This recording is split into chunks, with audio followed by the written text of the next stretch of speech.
questa poetessa nostra. Lui immagina che lei è lì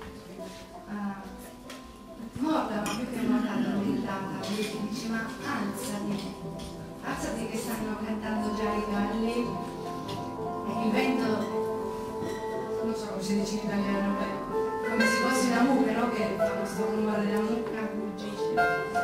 Muggisce, bella parola. E beh, è pieno dei simboli di Lorca, ma anche dei simboli di Rosalia, perciò è particolarmente bella. Io mi devo mettere la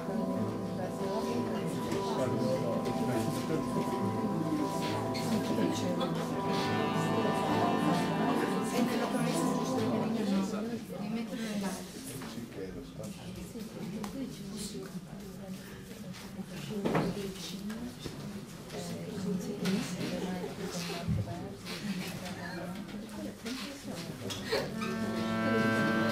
E tra l'altro è la prima volta che lo facciamo in pubblico.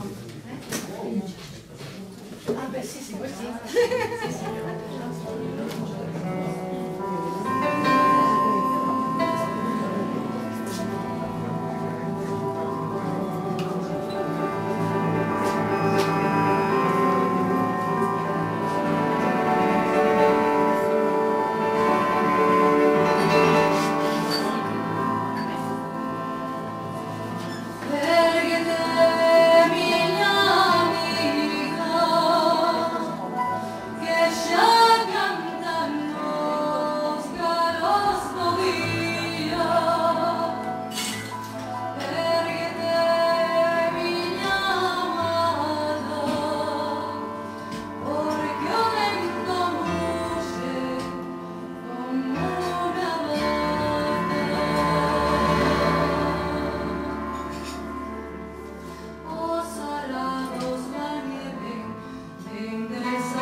and